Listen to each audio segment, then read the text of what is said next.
পৃথিবীর মানুষেরা সবচেয়ে গাফেল তার স্বাস্থ্য নিয়ে, পৃথিবীর মানুষেরা সবচেয়ে গাফেল তার সময় নিয়ে। স্বাস্থ্য নিয়ে গাফেল দেখেই তো রাত দিন বিড়ি টানে। মানে যে ব্যক্তি বিড়ি এবং সিগারেট খায় সে কি স্বাস্থ্যের নিয়ামতের মূল্য করে না মূল্যায়ন করে না।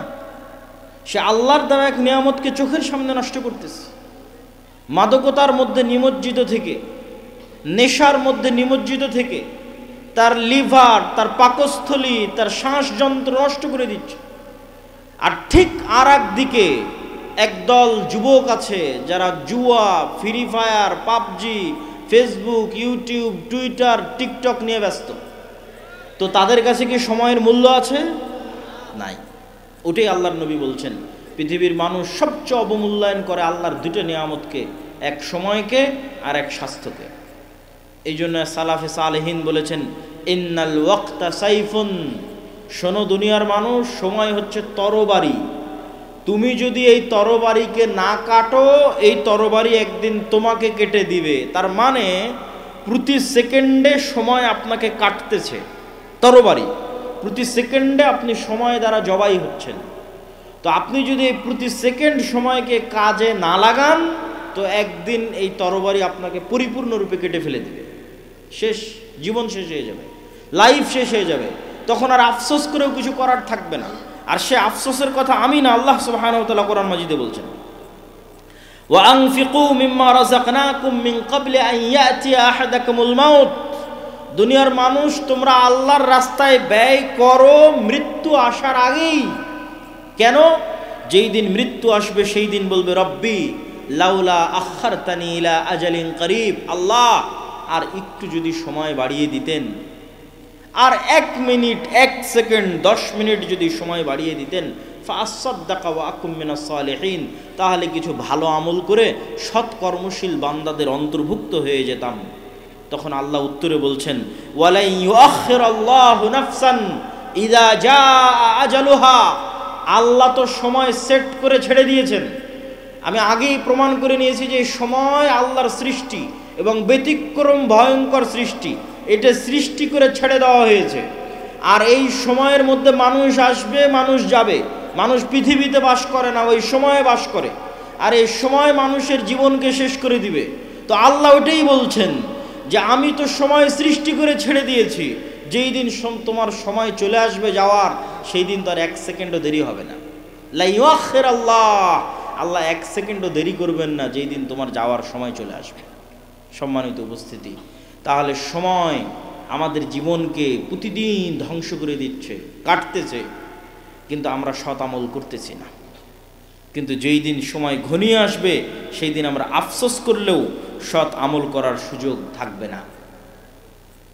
এই জন্য রাসূলুল্লাহ সাল্লাল্লাহু আলাইহি ওয়াসাল্লাম আরেক হাদিসে স্পষ্ট করে বলছেন ইগতানিম খামসান ক্বাবলা খামসিন, দুনিয়ার মানুষ 5টা জিনিসের পূর্বে 5টা জিনিসকে মূল্যায়ন করো।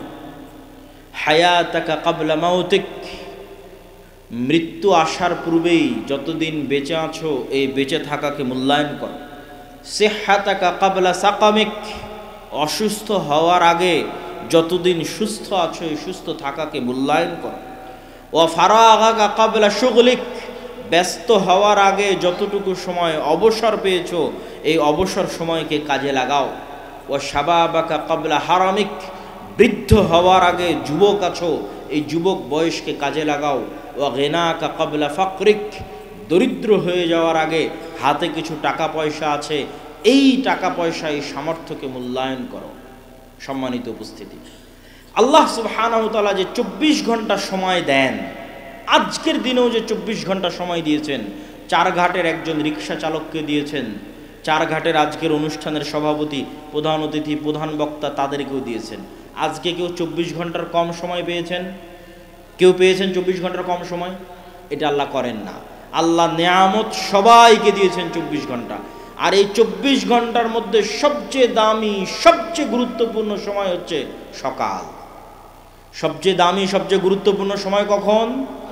রাসূলুল্লাহ সাল্লাল্লাহু আলাইহি ওয়াসাল্লাম বলেন ইন্নাল্লাহা জাআলা লিহাদিহিল উম্মাতা আল বারাকাতা ফি বুকুরিহা, আল্লাহ আমার উম্মতের জন্য বরকত রেখেছেন সকালে।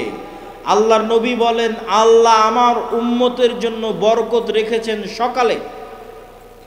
আমি যুবক এবং ছাত্রদের উদ্দেশ্য করে বলতে চাই, তোমরা এখান থেকে উঠে গিয়ে গুগলে সার্চ করো, চ্যাট জিপিটিতে সার্চ করো, আজকের বিশ্বের যারা টপ লেভেলের ধনী, আজকের বর্তমান বিশ্বের যারা সবচেয়ে সাকসেসফুল মানুষ, তারাও তাদের জীবনী ঘেটে দেখো তারা কখন ঘুম থেকে উঠে। দেখবা 90%-এরও বেশি সফল মানুষ সকালে ঘুম থেকে উঠে। আর আমাদের মুসলমানেরা, বিশেষ করে যুবক এবং ছাত্ররা, ঘুম থেকে উঠতে উঠতে রাত 10টা, সকাল 10টা 11টা। কেননা ঘুমিয়েছেই তো, ফোন চালাতে চালাতে ঘুমিয়েছে কয়টায়? 2টে 3টে, অথবা জুয়া খেলতে খেলতে ঘুমিয়েছে রাত 2টে রাত 3টে। যখন ফজরের আজান হয় তখন ঘুমাতে যায়। বলেন নাউজুবিল্লাহ। তাহলে সারা দিনের সবচেয়ে বরকতময় সময় ঘুমিয়ে কাটায়। এই জন্য ইবনুল কাইয়িম রাহিমাহুল্লাহ বলছেন, আমাদের সালাফে সালেহিন লা ইয়ানামুনা বা'দা সালাতিল ফজর, আমাদের সালাফগণ ফজরের সালাতের পর ঘুমাতেন না। ওয়ালাউ ফি শিদ্দা ও ফি সফর, যদিও সফরে থাকতেন, কষ্টের মধ্যে থাকতেন তাও না। যদিও রাত জাগতেন তাও না। তাহলে রাত জাগলে কি করতেন, সফরে থাকলে কি করতেন? দেখেন উনি সমাধান দিচ্ছে, বলছে ইয়ান্তাজিরুনা ইলা তুলুইশ শামস, যদি খুব কঠোর পরিশ্রম করে রাত জেগেছে, ঘুমাতে হবে, কিছু করার নাই। সারা রাত সফর দিয়েছে, ঘুমাতে হবে, কিছু করার নাই। তো তখনও তারা অপেক্ষা করতেন সূর্য ওঠা পর্যন্ত, কষ্ট করে হলেও সূর্য ওঠা পর্যন্ত জেগে থাকতেন। সূর্য উঠলে তারপরে ঘুমাতে যেতেন। কেননা সূর্য ওঠার আগ পর্যন্ত এই সময়ে কি অবতীর্ণ হচ্ছে? কথা বলে না যে কি অবতীর্ণ হচ্ছে? বরকত অবতীর্ণ হচ্ছে। এই জন্য সালাফে সালেহিন সূর্য উঠা না পর্যন্ত সফরে থাকলেও তারা ঘুমাতেন না। আমরা মুসলমানেরা আজকে এত পিছিয়ে, এত অবহেলিত, তার সবচেয়ে বড় কারণগুলোর একটা বড় কারণ হচ্ছে, একে তো মুসলমানদের কাছে সময়ের কোনো মূল্য নাই। পৃথিবীর সবচেয়ে বেশি সময় নষ্ট করার মতো সময় আছে মুসলমানদের কাছে, আর বাংলাদেশের বাঙালিদের কাছে তো আরও বেশি। শেখ আব্দুর রাজ্জাক বিন ইউসুফ কিন্তু এমনি বলেন না যে আপনারা ওই রাস্তাঘাটে বসে আড্ডা পিটিয়েন না, মানে যার সময়ের দাম নাই সেই রাস্তাঘাটে বসে আড্ডা পিটে। আর আমি ইংল্যান্ডে দেখেছি, ইউরোপে দেখেছি যে আড্ডা বলতে কি, বই পড়া। আপনি ট্রেনে সফর করবেন তাও দেখবেন মানুষ বই পড়ছে, এয়ারপোর্টে বিমানবন্দরে যাবেন বিমানে দেখবেন তাও মানুষ বই পড়ছে। আর গোটা বাংলাদেশ ঘুরলেও আপনি কোনো মানুষের হাতে বই পাবেন না যে বাহিরে কেউ কোথাও বই নিয়ে বসে আছে। বরং সব জায়গায় চলতেছে গীবত, আড্ডা, নিন্দা। আর গণতান্ত্রিক রাজনীতি এত জঘন্য, এত নিকৃষ্ট যে মানুষকে গীবত করাই শেখায়। আর আমাদের আলেম ওলামা এবং দিনী ভাইদের জন্য আরো বড় অ্যালার্মিং, আরো বড় ভয়ঙ্কর অ্যালার্মিং, যে যারা দিনের কথা বলে, কোরআনের কথা বলে, হাদিসের অনুসারী বলে নিজেদের দাবি করে, তারাও গল্পে বসলে একটা কোরআনের আয়াত নিয়ে গল্প করে না, একটা আল্লাহর নবীর হাদিস নিয়ে গল্প করে না। এরাও গল্প করে কোন বক্তা কি বলল, কে কার বিরুদ্ধে লেগে গেল, দিয়ে সবাই সময় নষ্ট করতেছে। কেউ প্রোডাক্টিভ কিছু করতেছে না, যেই কাজ দিয়ে দেশ ও জাতির কোনো উপকার হবে এটা কেউ করতেছে না। তাহলে আপনার জাতি উন্নত হবে কি হবে, কিভাবে? সম্মানিত উপস্থিতি, ফজর এবং সকাল যে অতি গুরুত্বপূর্ণ, অতি প্রয়োজনীয়, সে সম্পর্কে পবিত্র কোরআনের কিছু আয়াত আপনাদের সামনে তুলে ধরতে চাই। যে আল্লাহ সুবহানাহু ওয়া তাআলা শুধু সকালকে লক্ষ্য করে কতগুলো আয়াত বলেছেন। ওয়াল ফজর ওয়া লায়ালিন আশর, সূরা ফাজর শুরু করছেন আল্লাহ যে শপথ সকালের, শপথ ফজরের। আল্লাহ সুবহানাহু ওয়া তাআলা আরেক জায়গায় বলেন ওয়াদ-দুহা, শপথ সকালের। আরেক আয়াতে আল্লাহ সুবহানাহু ওয়া তাআলা বলেন ওয়াস-সুবহি ইযা তানাফফাস, শপথ সকালের, যখন সকাল প্রস্ফুটিত হয়। আরেক আয়াতে আল্লাহ সুবহানাহু ওয়া তাআলা বলেন ওয়ান-নাহারি ইযা তাজাল্লা, শপথ সকালের, শপথ দিনের শুরুর, যখন দিন প্রজ্বলিত হয়। আর অসংখ্য আয়াতে আল্লাহ সুবহানাহু ওয়া তাআলা সকালের শপথ করেছেন, ফজরের শপথ করেছেন, দিনের শুরুর শপথ করেছেন। আর এটা শুধু কোরআন এবং হাদিস দিয়ে জানার বিষয় নয়। আপনি যদি পৃথিবী পরিচালনায় আল্লাহর মূলনীতি দেখেন, পৃথিবী পরিচালনায় আল্লাহর মূলনীতি, যে আল্লাহ কেমনে পৃথিবী চালায়, আল্লাহর সিস্টেমটা কি, তাহলে আপনি দেখবেন ফুল কখন ফোটে? সকালে। আপনি এটা আল্লাহই সিস্টেম করে দিয়েছে যে ফুল ফুটবে সকালে। আপনি আল্লাহর পরিচয় পৃথিবী পরিচালনার সিস্টেম যদি দেখেন, দেখবেন পাখি, মোরগ, মুরগি এরা সব সকালবেলা ডাকতেছে। তো এরকম প্রকৃতির দিকে যদি আপনি গভীর থেকে গভীর দৃষ্টি দেন, দেখবেন আল্লাহ প্রকৃতি সাজিয়েছে এভাবে যে সারা প্রকৃতি সকালে জেগে যায়। তো যেখানে সারা প্রকৃতি সকালে জাগতেছে, আপনি নিশ্চিত থাকেন আপনার শরীরের ব্লাড সার্কুলেশন, আপনার ব্রেনের কার্যক্ষমতা ওভাবেই জাগে। আপনি বিজ্ঞানীদের কাছে যান, ডাক্তারের কাছে যান, যে চন্দ্রের উত্থান পতনের সাথে মানুষের রক্তের উত্থান পতন হয় কিনা, সকাল সন্ধ্যা এবং রাতের সাথে মানুষের ব্রেন এবং রক্ত কাজ করে কিনা, ডাক্তারেরা আপনাকে সহমত জানাবে যে হ্যাঁ, মানুষেরও প্রাকৃতিকভাবে মানুষের শরীরের রক্ত, মানুষের ব্রেন সকালে বেশি প্রোডাক্টিভ থাকে। তো সারা পৃথিবী সকালে জাগিয়ে রেখেছে আল্লাহ, আপনার শরীরকেও জাগিয়ে রেখেছে সকালে। কিন্তু আপনি জোরপূর্বক সকালে ঘুমাচ্ছেন। আপনি যদি ব্যর্থ না হন, আপনি যদি অসফল কাম না হন, আপনি যদি আপনার জীবনে আনসাকসেসফুল না হন, গরিব না থাকেন, দরিদ্র না থাকেন, অনুন্নত না থাকেন, তাহলে পৃথিবীতে আর কেউ গরিব, দরিদ্র, অনুন্নত থাকবে না। আর যদি আপনি সকালকে একবার কাজে লাগানো শুরু করেন, একবার, যে কোনো ছাত্র, যে কোনো ব্যবসায়ী, যে কোনো কৃষক যে বলবে যে না আমি ফজরের সালাতে উঠব এবং ফজরের পরের এই সময়কে কাজে লাগাবো, তাকে ধনী হতেই হবে। এটি নিয়ম পৃথিবীর। আল্লাহ সুবহানাহু ওয়া তাআলা বলেন, ফাইদা কুদিয়াতিস সালাত ফান্তাশিরু ফিল আরদ ওয়াবতাগু মিন ফাজলিল্লাহ। যখন সালাত আদায় শেষ হয়ে যায়, ফজরের সালাত, ফরজ সালাত, যখন সালাত আদায় শেষ হয়ে যায়, তোমরা আল্লাহর জমিনে ছড়িয়ে পড়ো আর আল্লাহর দয়া অনুসন্ধান করো। আবারও শুনেন, তোমরা আল্লাহর জমিনে ছড়িয়ে পড়ো, আল্লাহর দয়া অনুসন্ধান করো। ওই যে একটা ধানের বীজ বপন করেছেন, ওখান থেকে গাছ উৎপন্ন হচ্ছে, এটা আল্লাহর দয়া। পৃথিবীর প্রত্যেক ইঞ্চি জায়গায় আল্লাহর দয়া ছড়িয়ে ছিটিয়ে আছে। পৃথিবীর এমন কোনো জায়গা যেখান থেকে 1 টাকা হালাল উপায়ে অর্জন করা যাবে, ওই 1 টাকা আল্লাহর দয়া, ওইটা আল্লাহ অনুসন্ধানে বেরিয়ে পড়তে বলেছেন। ফজরের সালাতের পর আল্লাহ সুবহানাহু ওয়া তাআলা ঘুমাতে বলেননি। অতএব হে যুবক ভাইয়েরা, হে চারঘাটের মানুষেরা, আপনাদের যে লাইফ স্টাইল, জীবনের যে ধরন, এটা আপনার স্বাস্থ্যকে ধ্বংস করছে, আপনার শরীরকে ধ্বংস করছে, আপনার সময়কে নষ্ট করছে, আপনাকে গরিব বানিয়ে দিচ্ছে। এই সময়কে আপনাকে কাজে লাগাতে হবে।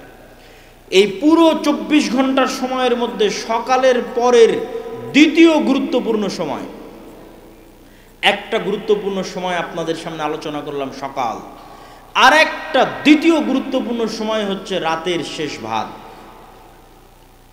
আল্লাহ সুবহানাহু ওয়া তাআলা যদি পৃথিবীতে কাউকে বড় থেকে বড় সফলতা দান করতে চান, যে বড় থেকে বড় সফলতা আল্লাহ দান করবেন, তাহলে রাতের সালাত, রাতের শেষ অংশের সালাতের কোনো বিকল্প নাই, যাকে বলে তাহাজ্জুদের সালাত। একটা দলিল দিয়ে এই পয়েন্টের আলোচনা শেষ করব।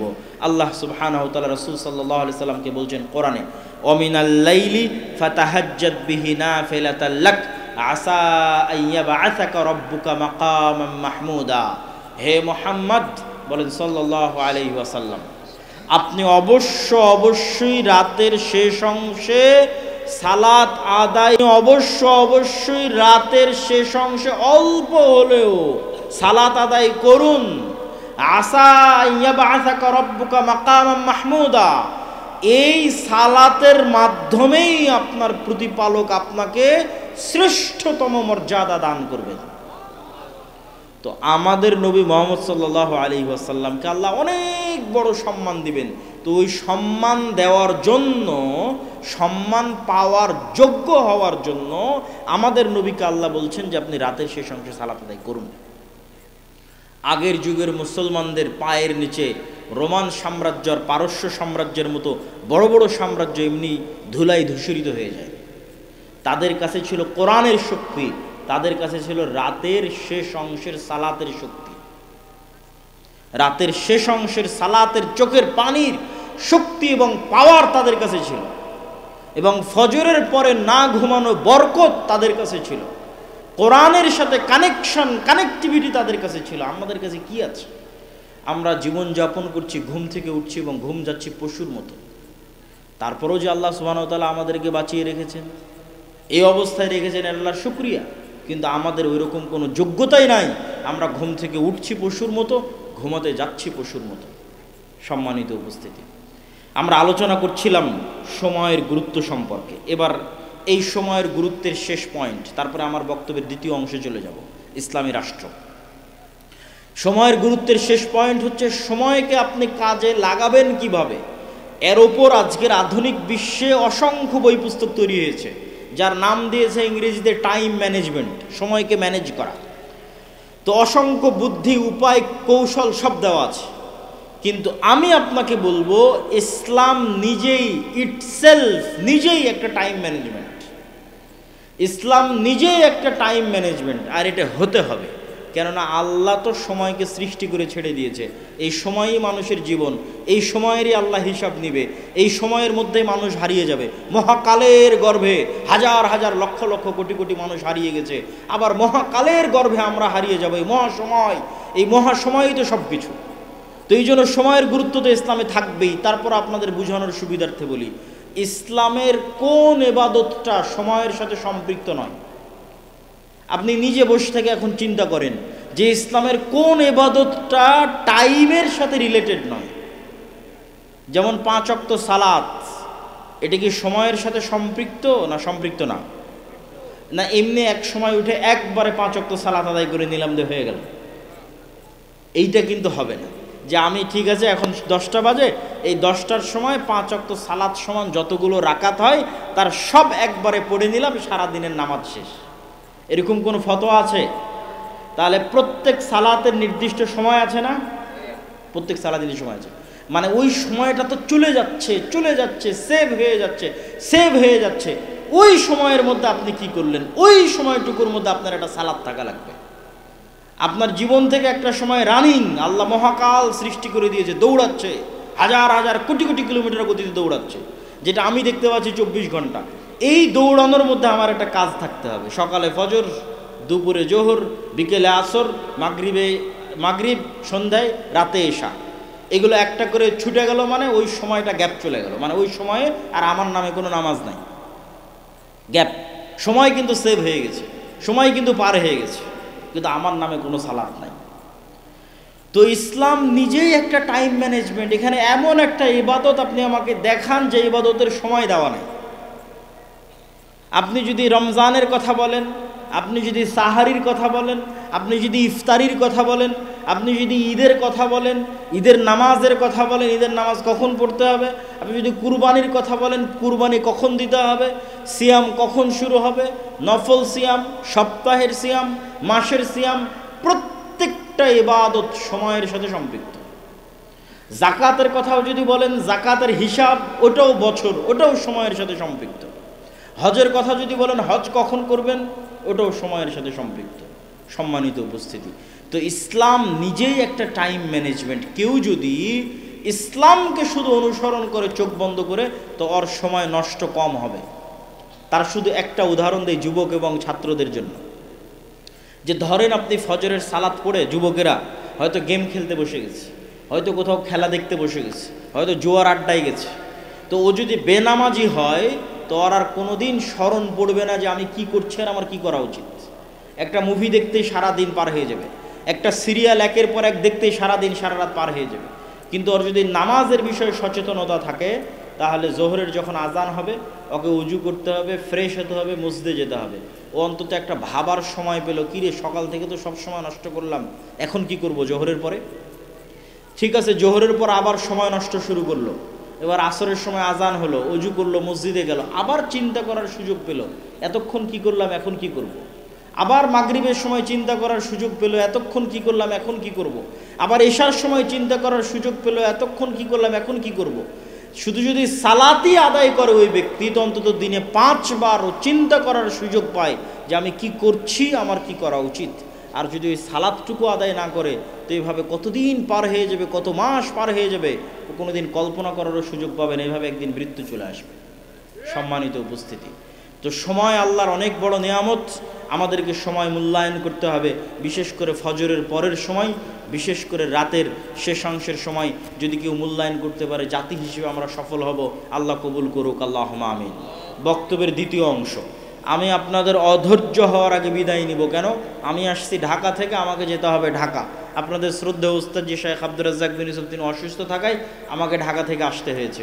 অতএব আপনাদের চেয়ে অনেক দূরে আমি যাব, তো আমার বক্তব্য শেষ হওয়ার আগে আপনারা উঠবেন না। আপনাদের থেকে আমি চেষ্টা করব কত দ্রুত আমি শেষ করতে পারি।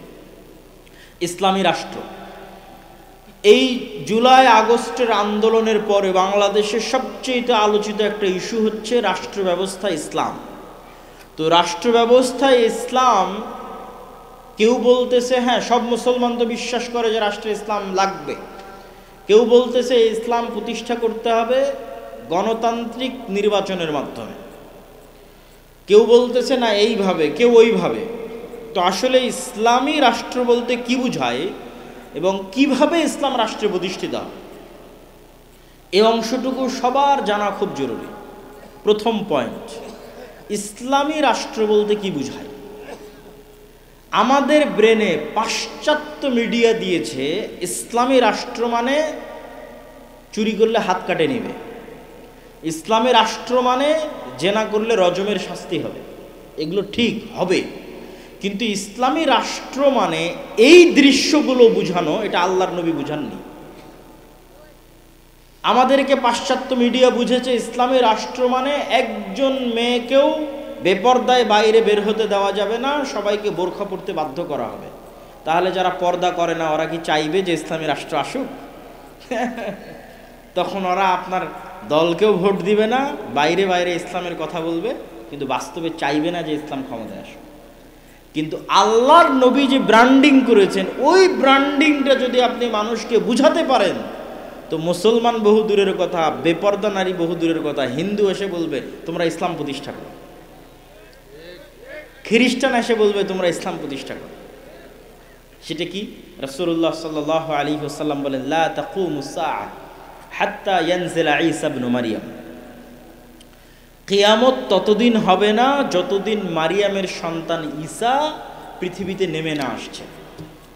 আর মারিয়ামের সন্তান ঈসা পৃথিবীতে নেমে আসার পর তিনটা কাজ করবে। এক, ইয়াকসিরুস সালিব, ক্রুশকে ভেঙে দিবে। ওয়া ইয়াকতুলুল খিনজির, শুকুরকে হারাম ঘোষণা করে পৃথিবী থেকে বিদায় করে দিবে। তিন নাম্বারটা হচ্ছে সবচেয়ে গুরুত্বপূর্ণ। আগের দুটো ভিন্ন পরিবেশের সাথে সম্পৃক্ত।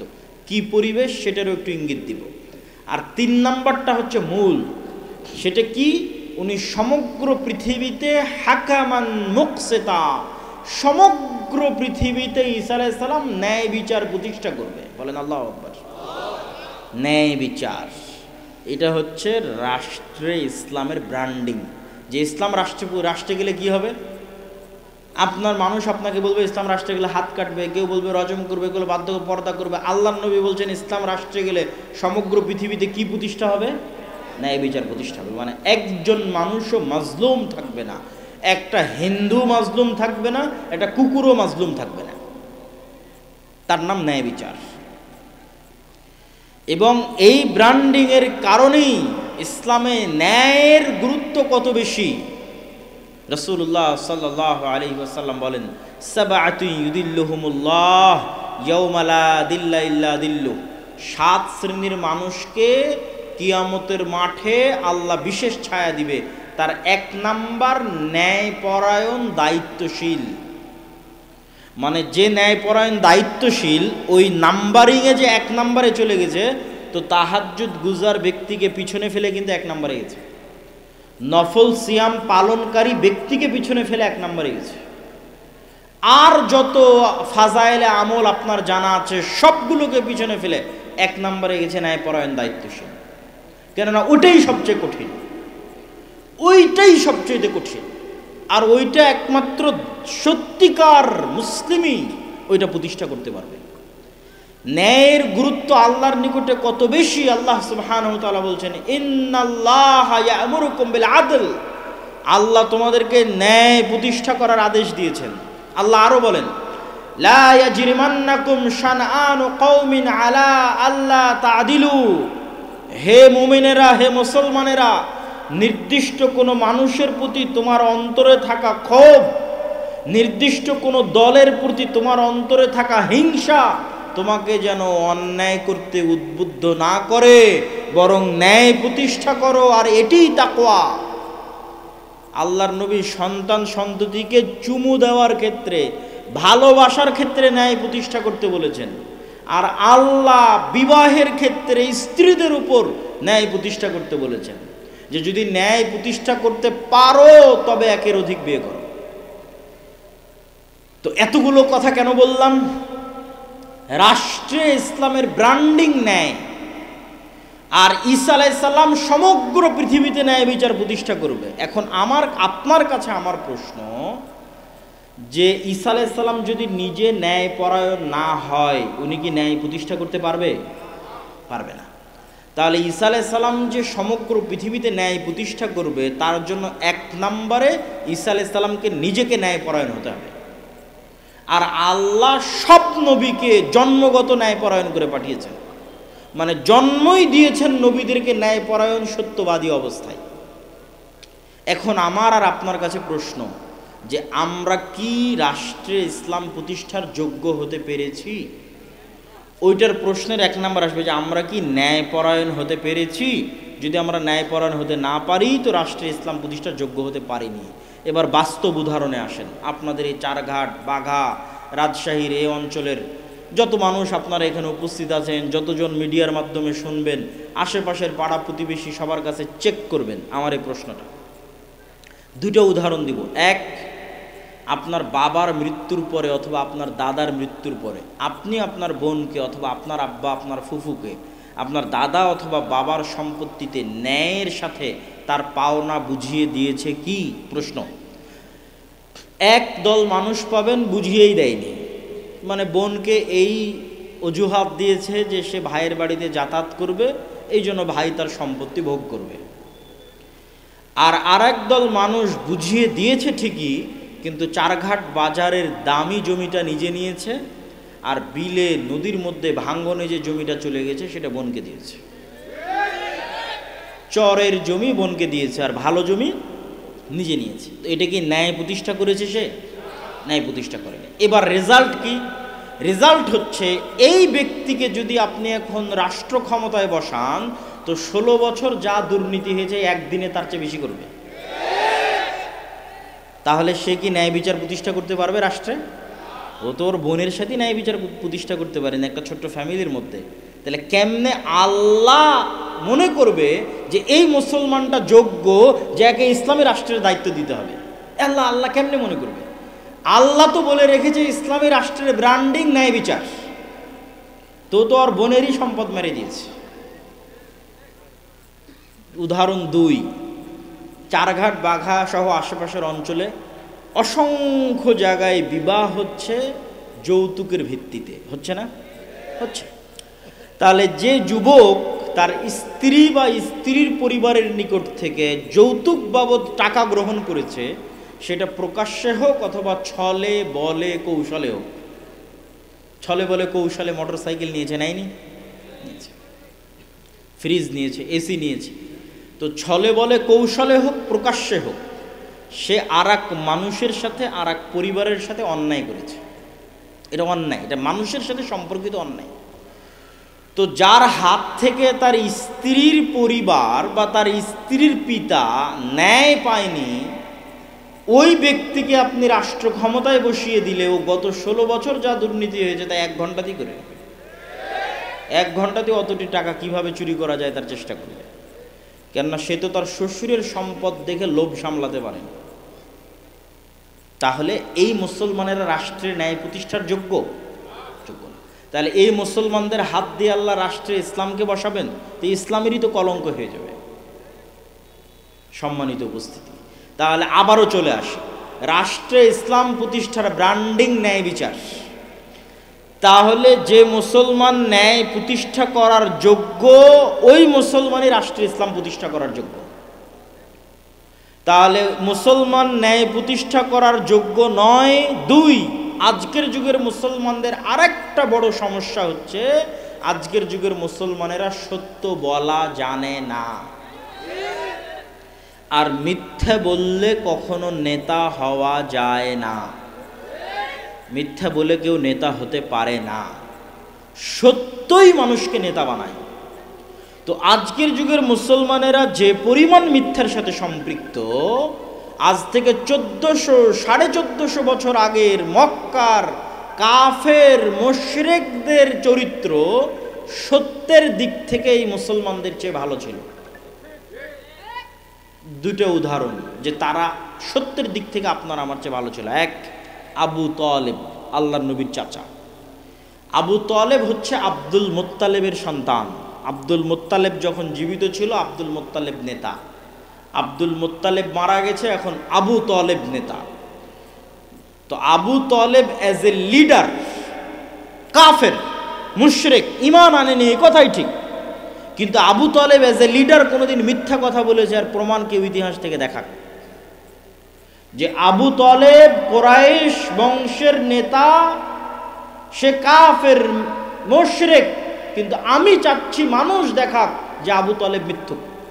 আপনারা খুঁজেন আজ থেকে, প্রমাণ দিবেন যে আবু তালেব কাফের মুশরিক কিন্তু মিথ্যা বলেছে। বরং এর উল্টাটা দেখতে পাবেন খুঁজতে গেলে, যে আল্লাহর নবীর চাচা আবু তালেব তার মুখের জিহ্বার দাম রক্ষা করতে গিয়ে 3 বছর, একটানা 3 বছর নিজ ভাতিজার সাথে না খেয়ে জীবনযাপন করেছে। সে আবি তালেবে কাফের মুশরিক অবস্থায়, কিন্তু জবানের দাম আছে, মিথ্যা বলা যায় না, লিডার। মিথ্যা বললে কোনোদিন নেতা হওয়া যায় না। উদাহরণ 2, আবু সুফিয়ান। আবু সুফিয়ান কাফের, উনি আল্লাহর নবীর বিরুদ্ধে বদরের যুদ্ধ করেছে, আল্লাহর নবীর বিরুদ্ধে উহুদের যুদ্ধে নেতৃত্ব দিয়েছে, খন্দকের যুদ্ধে সারা আরবের 10,000 সেনাবাহিনী একত্রিত করে খন্দককে মাটির সাথে মিশিয়ে দিবে, এই মদিনাকে মাটির সাথে মিশিয়ে দিবে। আল্লাহর নবী তো হতবিহ্বল, এই 10,000 সেনাবাহিনী কোথায়, 1,500-2,000 মানুষ মদিনায় বসবাস করে, কি করব। সাহাবীদের নিয়ে পরামর্শ করছেন। সালমান আল ফার্সি বলছে, আল্লাহর নবী একটা বুদ্ধি দেই। তো বলে কি বুদ্ধি? এক ঘোড়া 1 লাফ দিলে সর্বোচ্চ যতদূর যেতে পারে তার চেয়ে বড় করে গর্ত খনন করে, তাহলে ঘোড়া 1 লাফে ওই গর্ত পার হতে পারবে না। বিশাল যে ঘোড়সওয়ার বাহিনী আসবে, ওকে গর্তের কাছে থেমে যেতে হবে, থেমে গিয়ে গর্তে নেমে উঠে তারপরে পার হতে হবে। এই যে গতি স্লো হয়ে গেল, এই স্লো গতিতে আমরা উপর থেকে তীর চালাবো। তো আল্লাহর নবী তার এই পরামর্শ গ্রহণ করে নিলেন। মদিনার যেই পাশে পাহাড় ছিল সেই পাশ বাদ দিয়ে চারিদিকে খন্দক করলেন। তো এই খন্দকের যুদ্ধে আল্লাহর নবীর মদিনাকে ধ্বংস করে দেওয়ার কাজের নেতৃত্ব দিচ্ছে আবু সুফিয়ান। এই আবু সুফিয়ান হুদাইবিয়ার সন্ধির পরে ব্যবসায়িক কাজে সিরিয়া গেছে, তৎকালীন সিরিয়ার রাজধানী জেরুজালেম, আজকের ফিলিস্তিন। তো হুদাইবিয়ার সন্ধির পরে আবু সুফিয়ান গেছে ব্যবসায়িক কাজে, আর আল্লাহর নবীর তো ব্যবসা নাই। আল্লাহর নবী চিঠি লিখেছেন বাদশাহ হিরাক্লিয়াসের কাছে ইসলামের দাওয়াত নিয়ে। তো বাদশাহ হিরাক্লিয়াস চিঠি পেয়ে পড়ছে যে এই চিঠি তো মোহাম্মদে আরবি লিখেছে সাল্লাল্লাহু আলাইহি ওয়াসাল্লাম। দেখো তো আজকে জেরুজালেমে আরবের কেউ আছে কিনা, খুঁজে পাওয়া গেল আবু সুফিয়ানকে। তা আবু সুফিয়ান আল্লাহর নবীর শত্রু, 1 মাস মদিনা ঘেরাও করে রেখেছিল খন্দকে, মদিনা ধ্বংস করবে তাই, আল্লাহর নবীকে হত্যা করবে তাই। তো শত্রুকে ডেকেছে, আবু সুফিয়ানকে ডেকেছে, আর এক শত্রু, আবু সুফিয়ানের জানিমানি শত্রু, মুহাম্মদ সাল্লাল্লাহু আলাইহি ওয়াসাল্লাম সম্পর্কে জানবে তাই। বুখারীর হাদিস। আবু সুফিয়ানের সামনে তখন কোনো মোবাইলও নাই, ক্যামেরাও নাই, রেকর্ডারও নাই, লাইভও নাই। আবু সুফিয়ান নিজে বলছে, আমি সেই দিন 1000 চেষ্টা করেও মুহাম্মদ সাল্লাল্লাহু আলাইহি ওয়াসাল্লামের নামে মিথ্যা বলতে পারিনি, একটা বাক্য। তো কাফের মুশরিক, তখন ঈমান আনেনি, but he is a leader, কিন্তু সে নেতা। আর নেতা মিথ্যা বলতে পারে না, মিথ্যা বলে নেতা হওয়া যায় না। তো সে কাফের মুশরিক অবস্থায় তার শত্রুর নামে মিথ্যা বলে। আর আপনি এখন ইনস্ট্যান্ট পরীক্ষা করেন, চারঘাটের এক গণতান্ত্রিক রাজনৈতিক দলের নেতাকে জিজ্ঞেস করবেন, আর এক গণতান্ত্রিক রাজনৈতিক দলের নেতা সম্পর্কে যা বলবে সব মিথ্যা, কিন্তু দুইজনই মুসলমান। আর এই পুরো গণতান্ত্রিক রাজনীতি টিকে আছে মিথ্যার উপর। তাহলে মিথ্যা বলে আপনি রাষ্ট্রে ইসলাম প্রতিষ্ঠা করবেন? মিথ্যুককে আল্লাহ সুযোগ দিবে রাষ্ট্রে ইসলাম প্রতিষ্ঠা করতে? সম্ভব। রাসূলুল্লাহ সাল্লাল্লাহু আলাইহি ওয়াসাল্লাম বলেন, সালাসুন মান কুন্না ফিহি, তিনটে অথবা চারটে বৈশিষ্ট্য যার মধ্যে আছে, মুনাফিকান খালেসা, খাঁটি নির্ভেজাল মুনাফিক। এক, কথা বললে মিথ্যা বলে, তাকে আল্লাহর নবী কি বললেন? মুনাফিক। দুই, তাকে কোনো দায়িত্ব দেওয়া হয়েছে, সেই দায়িত্বের আমানতের সাথে খেয়ানত করে। তো এই হাদিসটা এবং ইসলামের এই চিত্রটা, যে ইসলাম মানে সে সত্যবাদী ন্যায়পরায়ণ মুসলিম হবে, এই চিত্রটা আমরা মানুষকে বুঝাতে আমরা আলেম ওলামারা এই পরিমাণ ব্যর্থ যে মানুষ প্রকাশ্যে বলছে যে আমি প্রশ্ন ফাঁস করার টাকা আল্লাহর রাস্তায় দান করি। নাউজুবিল্লাহ। তাহলে ওই মানুষকে আমরা ইসলাম শেখাতে ব্যর্থ। সে প্রশ্ন ফাঁস করার টাকা আল্লাহর রাস্তায় দান করে। আপনি এরকম কত OC, DC, SP, AC land, sub registrar নেবেন, এরা নিজ নিজ পদের দায়িত্বের আমানতের সাথে খেয়ানত করে যে টাকা অর্জন করেছে ওই টাকা দিয়ে হজ করতে গেছে। তাহলে আমরা তাদেরকে ইসলাম বুঝাতে পেরেছি? পারিনি। ওদেরকে আল্লাহর নবী বলেছেন মুনাফিক। কি বলেছেন? মুনাফিক। আর মুনাফিক মুসলিম কখনো নেতা হতে পারে না। তাহলে আপনি চারিদিকে তাকিয়ে এখন একটা মুসলমান খুঁজে বের করেন যাকে আল্লাহ ইসলামী রাষ্ট্রের নেতা বানাবে, একটাও খুঁজে পাবেন না। এটাই হলো সবচেয়ে হতাশা। তো যদি খুঁজে না পাবেন তাহলে জিজ্ঞেস কেন করেন যে রাষ্ট্রে ইসলাম প্রতিষ্ঠা করতে হবে? যোগ্য তো না আমরা রাষ্ট্রে ইসলাম প্রতিষ্ঠা করার। আর এই জিনিসটা আমি আরও বেশি রিয়ালাইজ করেছি, আরও বেশি অনুভব করেছি যখন ইউরোপে, ইংল্যান্ডে মুসলমানদেরকে দেখেছি। মুসলমানেরা দেধারসে আর এক খ্রিস্টান রাষ্ট্রের কাছে, আর এক কাফের রাষ্ট্রের কাছে মিথ্যা বলতেছে। ওই খ্রিস্টান কাফের রাষ্ট্রের কাছে 2টা টাকা বেশি পাবে। তাই মানে মুসলমানে তো মিথ্যা বলছেই, কিন্তু এক মুসলমান যে বলে যে আমি কালেমা পড়েছি আশহাদু আল্লা ইলাহা ইল্লাল্লাহ, সে নাকি নবীর উম্মত। তো নবীর উম্মতের নবীর কি অপমান, আর এই কালেমার কি অপমান যে কালেমা পাঠকারী মুসলমান আর এক খ্রিস্টান আর এক কাফের এবং কাফের রাষ্ট্রের কাছে মিথ্যা বলছে 2টা টাকা বেশি নেওয়ার জন্য। বলেন নাউজুবিল্লাহ। এই হলো মুসলমানদের আত্মমর্যাদা, এই হলো মুসলমানদের আত্মসম্মান। সম্মানিত উপস্থিতি, তাহলে আমাদের এই চারিত্রিক গুণ যতদিন উন্নত না হবে, একটা প্রজন্ম যতদিন আমরা তৈরি না করতে পারবো যে প্রজন্ম সত্যের উপর অটল, ন্যায়ের উপর অটল, ন্যায় প্রতিষ্ঠা করবে, ন্যায় প্রতিষ্ঠার আন্দোলন করবে, ন্যায় প্রতিষ্ঠার সংগ্রাম করবে।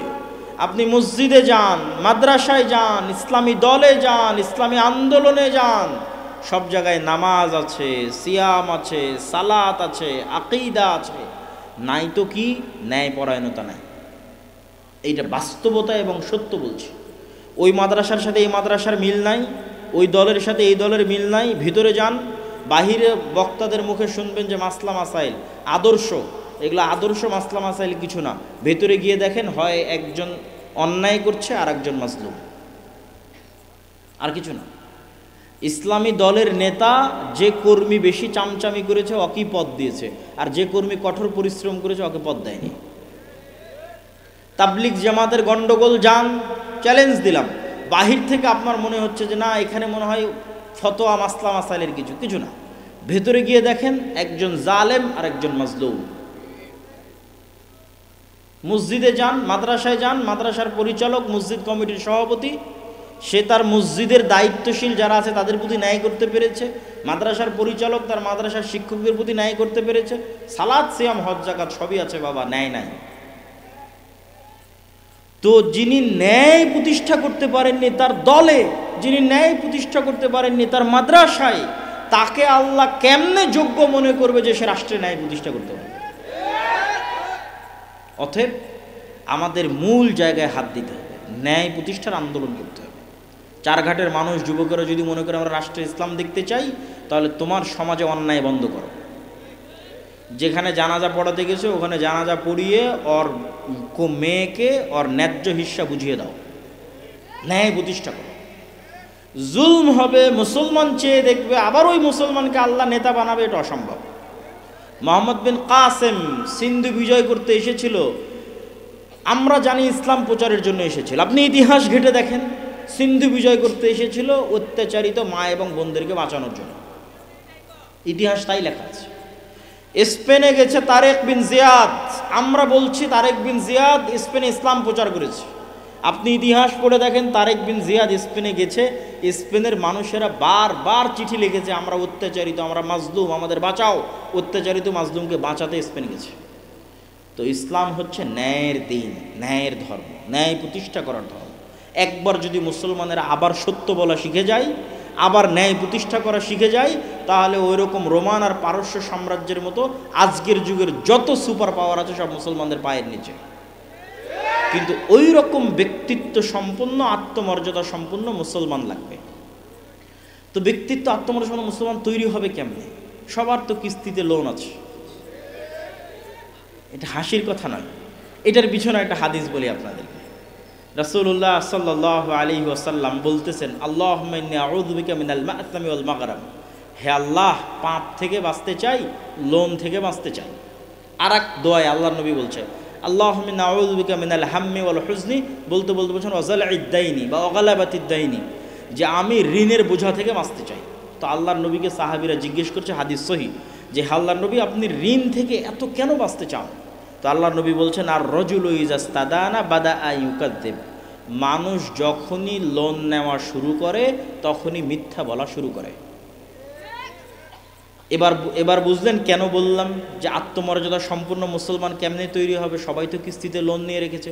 আল্লাহর নবী বলে গেছেন, মানুষ লোন নেওয়া শুরু করলে কি বলে? মিথ্যা বলে। তাহলে আপনি কিস্তিতে যখন লোন কর্জ নেওয়া শুরু করেছেন, তো হয় আপনি মিথ্যা বলছেন, না আপনার বউকে মিথ্যা বলা শিখিয়েছেন, না হয় আপনার ছেলেকে মিথ্যা বলা শিখিয়েছেন। তো পুরো একটা পরিবার মিথ্যার উপর গড়ে উঠতেছে। তো এই পরিবার থেকে মোহাম্মদ বিন কাসেম, তারেক বিন জিয়াদের জন্ম হবে? সালাহুদ্দিন আইয়ুবীর জন্ম হবে? অসম্ভব। শুধু গোলামের জন্ম হতে পারে, গোলাম, কৃতদাস, যারা ভারতের গোলামি করে জীবন পার করবে, সেই গোলামের জন্ম হতে পারে। আর যদি বলে না, গোলামের জন্ম হবে না, নেতার জন্ম হবে, তাহলে অবশ্যই সত্য বলতে হবে। আর সত্য বলতে চাইলে লোন নেওয়া যাবে না, নাহলে মাথা উঁচু করে থাকতে পারবেন না, লোন আপনার মাথা নিচু করবেই। সম্মানিত উপস্থিতি, এবার বক্তব্যের এই দ্বিতীয় অংশের আর এক পয়েন্ট, যে রাষ্ট্রে ইসলাম প্রতিষ্ঠা করতে চাইলে 1 নাম্বার বলেছি, মুসলমানদের সত্যবাদী হতে হবে, ন্যায়পরায়ণ হতে হবে, ন্যায় প্রতিষ্ঠার আন্দোলন করতে হবে। পয়েন্ট নাম্বার 2, নিজের দ্বীনের উপর, নিজের নবীর সুন্নাতের উপর শক্ত কনফিডেন্স, আত্মবিশ্বাস থাকতে হবে।